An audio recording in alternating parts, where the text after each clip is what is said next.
जय हिंद दोस्तों, कैसे हैं आप सब। आज हम महाराष्ट्र के सबके मालिक एक कहे जाने वाले हमारे शिरडी साईं बाबा यात्रा की बात करने जा रहे हैं। यदि आप दोस्तों शिरडी जाने की योजना बना रहे हैं तो ये वीडियो आप लोगों के लिए काफी यूजफुल, क्योंकि आज की इस वीडियो पे मैं आपको बताने वाला हूं कि आपको शिरडी कैसे पहुंचना है, शिरडी में हमको कितने दिन की ट्रिप बनाने चाहिए, शिरडी साईं बाबा ट्रस्ट की तरफ से होटल एकोमोडेशन की क्या बंदोबस्त है, खाने पीने की क्या बंदोबस्त है, कहाँ हमको निःशुल्क लंगर मिलेगा, हमारे और भी दर्शनीय स्थल कौन कौन से हैं, शिरडी साईं बाबा दर्शन करने के पश्चात हमको शनि शिग्नापुर कैसे जाना है, क्या चार्जेस होंगे, कितने समय हमको वहां लगेंगे, और साथ ही साथ ये भी जानेंगे कि साईं बाबा दर्शन करने के लिए वो क्या क्या चीजों का पालन करना है। और वीडियो के अंत में ये भी जानेंगे कि शिरडी के साईं बाबा दर्शन करने के लिए आपको एक व्यक्ति का कुल खर्चा कितना लग जाएगा। तो दोस्तों बनी रहेगा मेरी वीडियो में, एक एक करके सारी बातों को मैं विस्तार पूर्वक वर्णन करूंगा, जिससे आपको शिरडी के साईं बाबा यात्रा करने के लिए काफी सहूलियत मिले और आपका कुल खर्चा भी कम आए। तो चलिए बिना विलंब किए वीडियो को हम आरंभ करते हैं और सबसे पहली बात जानते हैं कि हमको शिरडी कैसे पहुंचना है। दोस्तों शिरडी पहुंचने के लिए आपके पास दो मेजर ऑप्शन है। पहले ऑप्शन की अगर मैं बात करूं दोस्तों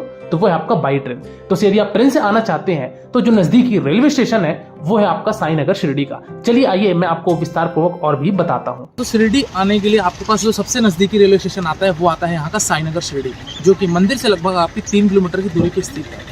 स्टेशन से आप जैसे ही बाहर आएंगे तो यहाँ पे आपको मिलेगा ऑटो रिक्शा वाले आपका 220 रुपये पर पर्सन लेंगे और वो आपको मंदिर के मेन गेट के पास छोड़ देंगे। तो पहला ऑप्शन तो था आपके पास साईनगर शिरडी का, जो कि आप यहाँ बाई ट्रेन के माध्यम से आ सकते हैं। लेकिन यहाँ पे आपके देश के प्रमुख शहरों से, प्रमुख राज्यों से यहाँ पर डायरेक्ट ट्रेन में देखने को नहीं मिलेंगी। तो फिर आप आ सकते हैं कोपरगांव, जो कि शिरडी टेम्पल से लगभग आपकी 18 किलोमीटर की दूरी पर स्थित है। तो आप कोपरगांव आ जाइए। कोपरगांव से वहाँ से आपका ऑटो वाले जो चार्जेस लेंगे वो आपका 100 रुपये या 60 रुपये लेते हैं और आपको वो टेम्पल के पास छोड़ देंगे। वही अगर बात की जाए कि अगर कोपरगांव तक के लिए आपको ट्रेन नहीं मिलती तो फिर आप आ सकते हैं Manmad junction railway station. Manmad से यहाँ की दूरी जो होती है वो 65 किलोमीटर की होती है और आपको 1 घंटा लगेगा और आप फाइनली शिरडी पहुँच जाएंगे। तो ये माध्यम था दोस्तों कि अगर आप बाई ट्रेन आना चाहते हैं तो ये सारी आप स्टेशन का विकल्प ले सकते हैं। तो दोस्तों ये बात थी कि अगर आप बाई ट्रेन आना चाहते हैं तो आप इस तरीके से आ सकते हैं। वही दूसरी बात करूं कि अगर आप बाई फ्लाइट आना चाहते हैं तो जो नजदीकी एयरपोर्ट है वो है दोस्तों आपका यहाँ का शिरडी एयरपोर्ट, जो कि हमारे देश से विभिन्न राज्यों से, विभिन्न शहरों से शिरडी के लिए डायरेक्ट फ्लाइट आपको देखने को मिल जाएगी। तो आप बाई फ्लाइट भी शिरडी पहुंचकर आप 14 किलोमीटर की दूरी बाई रोड डिस्टेंस तय करके आप शिरडी के मेन टेम्पल के पास पहुंच सकते हैं। चलिए दोस्तों हम बात करते हैं कि हम शिरडी पहुंच चुके हैं और अब हमको रुकना कहाँ है, हमको होटल एकोमोडेशन के क्या खर्चे पड़ेंगे। तो दोस्तों यहाँ पे आपके पास सबसे अच्छा और सबसे चीपेस्ट मोड है वो है आपका साईं बाबा संस्थान की तरफ से जो ट्रस्ट के द्वारा वहां रूम संचालन किया जाता है, उसकी आप ऑनलाइन बुकिंग करके आइए तो आपको बहुत सस्ता भी पड़ेगा और वहां आपको जाके भटकना भी नहीं पड़ेगा। दोनों ही चीज से आपके फायदे हैं। तो दोस्तों आप साईं बाबा संस्थान ट्रस्ट शिरडी के वेबसाइट में चले जाइए, वहां जाके आप अपनी रूम की बुकिंग कर लीजिए। यहाँ पे अगर मैं रूम एलोकेशन की बात करूं तो आपको एक दिन का यानी कि 24 घंटे का जो आपको रूम टैरिफ पड़ता है 2 आदमी का 200 रुपए प्रति रूम पड़ता है और आप 24 घंटे का स्टे बना लेंगे। वही अगर आप 4 आदमी है या फिर अगर आप 5 आदमी है तो वहां पे आपको 250 रुपए पे करना पड़ेगा और आप वहां पे स्टे बना सकते हैं। कुल मिला के साईं बाबा के ट्रस्ट की तरफ से जो रूम संचालन किया जाता है जिसको भक्ति निवास बोला जाता है, और एक दूसरा और हमारा है ट्रस्ट की तरफ से वो है शाही आश्रम, और तीसरा आपका आता है द्वारावती। भक्ति निवास सबसे सस्ता है, उसके बाद आपका कुछ 50-100 रुपए के फर्क में आपका साईं आश्रम भी हमको सस्ते में मिलता है। और अगर आप द्वारावती जाते हैं तो वहां के रूम जो होते हैं वो आपके एसी रूम होते हैं और थोड़ा सा उसकी जो क्वालिटी है वो डिलक्स होती है, लेकिन द्वारावती की भी रेट आपके सस्ते ही होते हैं कंपेरेटिवली टू प्राइवेट होटल्स। तो प्राइवेट होटल्स लेने से अच्छा है कि हम ट्रस्ट का रूम बुक करके आए, जिसमें आप 200 से 250 रुपए में आप एक रात के लिए अपना स्टे बना लेंगे। इससे ज्यादा आपको क्या चाहिए। चलिए दोस्तों इसी के साथ ही साथ बात करते हैं कि इसमें हमको खाने पीने की क्या बंदोबस्त होगी।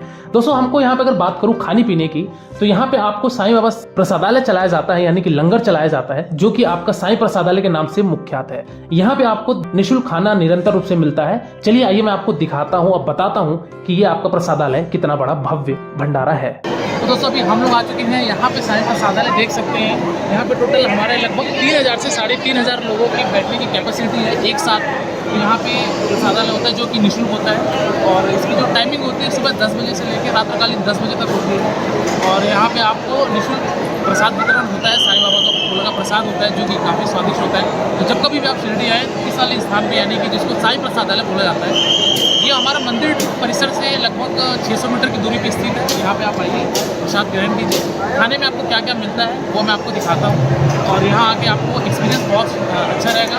साईं बाबा की कृपा से इतना बड़ा सा हमारा जो ये डाइनिंग एरिया है ये भी बहुत खूबसूरत सा है।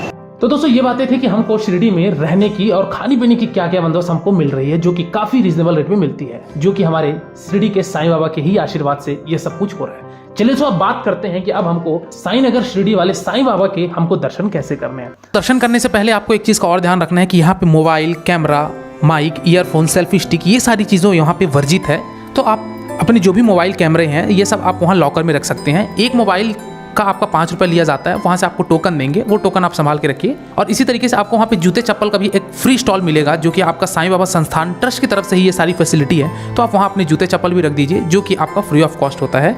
और अगर आप वन डे का ट्रिप बना रहे हैं, यानी कि अगर आप सुबह आए और शाम को शिरडी से निकल जाना चाहते हैं, तो वहाँ पे आपको बैग काउंटर भी मिल जाएगा। बैग का भी दोस्तों आपका 5 रुपये एक बैग का लगता है। तो इसी तरीके से आप वहाँ बैग रख दीजिए, साईं बाबा के दर्शन करके आप वो टोकन दिखाकर अपने बैग वापस ले सकते हैं। दोस्तों यहाँ पे दर्शन करने के लिए सबसे पहले आपको गेट नंबर 2 से लाइन लगाना पड़ेगा। लाइन लगा के दोस्तों आप मान के चलिए कि अगर आप सुबह 7 बजे 8 बजे अगर दर्शन करने के लिए लग रहे हैं तो आपको 2 घंटे लगेंगे। अदरवाइज अगर आप दोपहर में दर्शन करते हैं, शाम को दर्शन करते हैं, तो आपका 1 घंटे में भी दर्शन हो जाएगा। ज्यादा समय यहाँ पे नहीं लगता है, क्योंकि बहुत ही सिस्टमेटिक तरीके से आपके साईं बाबा के दर्शन हो जाएंगे। तो ओम साई राम, जय साई राम कहते हुए, आप नारे लगाते हुए आप मंदिर के अंदर जाइए, लाइन में लगिए, साईं बाबा के दर्शन कीजिए, मत्थे टेकिए, नतमस्तक होइए और ओम साई राम कहते हुए आप मंदिर से बाहर आ जाइए। दोस्तों मंदिर से जैसे आप बाहर आएंगे तो वहां पे आपको गुरु स्थान भी मिलेगा, जहां पे साईं बाबा उस नीम वृक्ष के नीचे बैठ के वहां पे विश्राम किया करते थे। तो गुरु स्थान भी दर्शन कीजिए। गुरु स्थान दर्शन करने के पश्चात दोस्तों आपको वहां पे लेडी बाग मिलेगा, नंदा दीप मिलेगा। वहां पे मंदिर के ही अंदर आपके भोलेनाथ के मंदिर है, गणेश जी के मंदिर है और शनिदेव के भी मंदिर है। तो ये सारे मंदिर के दर्शन करने के पश्चात आप मंदिर प्रांगण से बाहर आ जाइए। दोस्तों मैं मंदिर के अंदर का इसलिए नहीं दिखा सका क्योंकि यहाँ पे आपको मोबाइल कैमरा अलाउ नहीं है।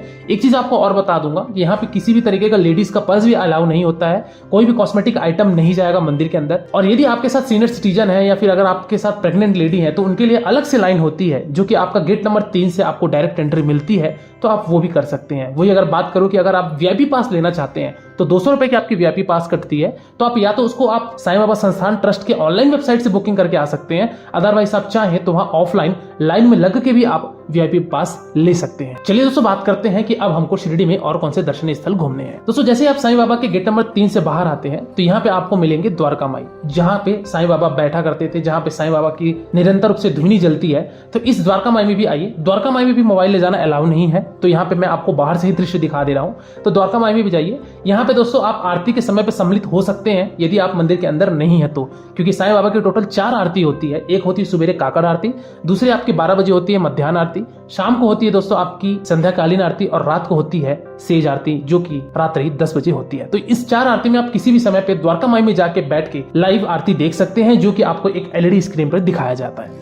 चलिए दोस्तों बात करते हैं कि द्वारका माई के ही बगल में आपका एक चावड़ी मंदिर बना हुआ है। तो इस चावड़ी मंदिर में भी जाइए, यहाँ पे भी साईं बाबा के दर्शन कीजिए और दर्शन करने के पश्चात आप निकल पड़िए अपने अगले दर्शनीय स्थल पर, जो कि है आपका शनि शिंगणापुर। शनि शिंगणापुर जाने के लिए आपको शेयरिंग गाड़ी मिलेगी। शेयरिंग गाड़ी आप दोस्तों मंदिर के गेट नंबर 4 के सामने, यानी कि मेन नेशनल हाईवे पे आप खड़े हो जाइए। वहां पे आपको ऐसे ही ट्रैवल एजेंट ड्राइवर्स लोग आपको शनि शिंगणापुर के नाम से बोलते रहेंगे, तो आप उनसे पूछ लीजिए। शनि शिंगणापुर जाने का दोस्तों जो किराया होता है वो 200 रुपए पर पर्सन होता है, आना और जाना, जो कि आपका 75 किलोमीटर जाना पड़ता है, 75 किलोमीटर आपका आना होता है, यानी कि 150 किलोमीटर की ट्रिप होती है। 4 से 5 घंटे की ट्रिप होती है दोस्तों। आप जाकर शनि शिंगणापुर के दर्शन करके आप वापस रेडी आ जाएंगे। चलिए आइए मैं आपको शनि शिंगणापुर पहुंचकर आपको और भी सारी चीजें की जानकारी देता हूँ। शनि शिंगणापुर में पहुंचने के पश्चात सबसे पहले आपको जो भी गाड़ी वाले होंगे वो किसी शॉप में लेके जाएंगे कि आप यहाँ से फूल ले लीजिए, नारियल ले लीजिए, सरसों तेल ले लीजिए। तो दोस्तों आपको बताना ये चाहूँगा कि यहाँ पे शनि देव को सिर्फ सरसों तेल चढ़ता है और आप किसी भी तरीके के बहकावे में ना आए, क्योंकि यहाँ पे नारियल अगर आप लेके जाएंगे तो बाहर ही आपको रखवा दिया जाता है। यहाँ पे नारियलों का गड्ढ लग जाता है। तो बेहतर ये होगा कि आप सिर्फ सरसों तेल खरीदें, जो कि आपको शनिदेव के ऊपर चढ़ता है, लेकिन वो डायरेक्ट शिला पर नहीं चढ़ता, बल्कि उसके पहले ही आपका कंटेनर मिलेगा, वहाँ आपको कंटेनर में डालना है, जो कि उसकी पाइपलाइन से वो डायरेक्ट शनिदेव की शिला पर जाता है। तो इस चीज़ का ध्यान रखें और आप सरसों तेल लेके जाइए। शनि शिंगणापुर आने में आपको लगभग शिरडी से 1.5 घंटे लगेंगे और 1.5 घंटे के पश्चात आप आधे घंटे दर्शन में मान लीजिए। अगर आप ऑफ सीज़न में आते हैं तो, अगर सीज़न में आते हैं तो 1 घंटे भी हमको लाइन में लग जाते हैं और वापस आपको 1.5 घंटे यहाँ से शिरडी जाने में लगेगा। कुल मिला के टोटल 4 घंटे का ट्रिप बनता है, आना जाना और दर्शन मिला के। तो ये करके आप शनि शिंगणापुर पे विजिट कर सकते हैं। शनि देव के दर्शन करने के बाद पश्चात, यानी कि आपको सरसों तेल अर्पण करने के पश्चात आप जैसे ही उनके लेफ्ट साइड में देखेंगे तो यहाँ पे आपको उदासीन महाराज जी का एक मंदिर देखने को मिलेगा। इस मंदिर पे भी जाइए, यहाँ पे भी आप दर्शन कीजिए और ये दर्शन करने के पश्चात आप मंदिर से बाहर शनि देव के दर्शन करने के पश्चात जैसे ही आप यहाँ से बाहर आएंगे तो आपको यहाँ पे बर्फ़ी मिलती है, यानी कि आप खरीद सकते हैं। 20 रुपये का एक पैकेट होता है, ये इतनी बड़ी होती है। तो फिलहाल मैंने 2 अभी पैकेट लिए हैं। यहाँ पे शनिदेव का ये मंदिर ट्रस्ट के द्वारा ये प्रसाद दिया जाता है, जिसको बर्फ़ी बोला जाता है। ये करने के पश्चात आप निकल सकते हैं। डिपेंड करता है कि दोस्तों क्राउड कितना होगा शनि मंदिर में, यानी कि अगर आप सीज़न में आते हैं, शनिवार के दिन आते हैं, तो फिर आपको भीड़ ज़्यादा देखने को मिलेगी। अदरवाइज़ आप मुश्किल से 10 से 15 मिनट में आप दर्शन कर लेंगे और आप मंदिर प्रांगण से बाहर आ जाएंगे। तो दोस्तों ये रहा शनि शिंगणापुर यात्रा का हमारा साइट सीइंग। अब चलिए बात करते हैं कि हमको शिरडी में कितने दिन की ट्रिप बनानी चाहिए और सबसे बेस्ट समय कौन सा होता है शिरडी दर्शन करने के लिए। दोस्तों यहाँ पे आपको अगर 1 नाइट 2 डेज की यात्रा बोला जाए तो पर्याप्त है, क्योंकि आप जिस दिन अराइवल होंगे, आप चाहे साईनगर आइए चाहे कोपरगांव आइए, उस दिन आप शिरडी साईं बाबा के दर्शन कर लीजिए और आसपास के मंदिर कर लीजिए। अगले दिन आप दोस्तों शनि शिंगणापुर जाके वापस आइए, अपना शाम तक वापस आकर आप अपनी अपनी रवानगी ले सकते हैं। कुल मिला के 1 नाइट का स्टे सफिशिएंट है शिरडी के लिए। आप 1 रात 2 दिन में आप अपनी यात्रा संपूर्ण रूप से कर लेंगे और आप शनि शिंगणापुर के भी दर्शन कर लेंगे। वही बात की जाए दोस्तों कि बेस्ट टाइम कौन सा होता है शिरडी आने का, तो दोस्तों 3 से 4 पर्व में आप मत आइए। इस समय पे भीड़ बहुत ज्यादा होती है शिरडी में, और वो पर्व है दोस्तों सबसे पहले आपका रामनवमी, दूसरा है दोस्तों आपका गुरु पूर्णिमा के दिन, और तीसरा है आपका दशहरा के समय पे। तो ये 3 पर्व में दोस्तों भीड़ बहुत ज्यादा होती है। इसके अलावा अगर आप किसी भी समय पे आते हैं तो आपको हार्डली 2 घंटे 2.5 घंटे मैक्सिमम में आपको दर्शन हो जाएंगे, और अगर आप ऑफ सीजन में आते हैं तो आपको आधे घंटे से 1 घंटे में भी आपको साईं बाबा के दर्शन हो जाएंगे। तो ये था दोस्तों आपका कि आपको किस समय पे आना बेहतर होगा। चलिए बात करते हैं और अंतिम बात करते हैं कि आपको शिरडी यात्रा करने के लिए एक व्यक्ति का कुल खर्चा कितना लग जाए। तो दोस्तों यदि मैं बात करूं कि यदि आप ट्रस्ट के रूम पे रुकते हैं, 1 नाइट 2 डेज की ट्रिप बनाते हैं, अगर आप साईं प्रसादालय में खाना खाते हैं, तो मान के चलिए कि दोस्तों आप मैक्सिमम आपका दोस्तों 1000 रुपए आएगा, क्योंकि इस फेयर में मैंने किसी भी तरीके की आपकी ट्रेन के टिकट, फ्लाइट के टिकट को ऐड नहीं किया है। यहाँ पे आपके दोस्तों होने वाले शिरडी में खर्चे की मैंने बात करी है, जो कि आपका एकोमोडेशन होगा, मील्स होगा और आपके ट्रांसपोर्टेशन के जो चार्ज लगेंगे वो होंगे। तो दोस्तों आप 1000 रुपए पर पर्सन में आप आराम से शिरडी यात्रा कर लेंगे। तो दोस्तों ये रहा साईनगर शिरडी की यात्रा का एक संपूर्ण वर्णन। इसके बाद भी दोस्तों यदि आपको कोई डाउट है या फिर अगर आपके मन में कोई प्रश्न है, तो आप मेरे इंस्टाग्राम यात्रावास आईडी में विजिट करके जो भी आपके प्रश्न है वो हमसे पूछिए। डेफिनेटली आपको मेरे द्वारा या मेरी टीम के द्वारा आपको रिप्लाई दिया जाएगा। और आप किसी दूसरे वीडियो में खो जाए इससे पहले आप मेरे चैनल यात्रावास को सब्सक्राइब कीजिए। आज की वीडियो दोस्तों फिलहाल इतना ही। मिलते हैं फिर एक नई वीडियो में एक नई यात्रा के साथ, एक नए विषय के साथ। तब तक के लिए शुक्रिया। जय हिंद, ओम Sai Ram. Wish you safe, comfortable and happy journey.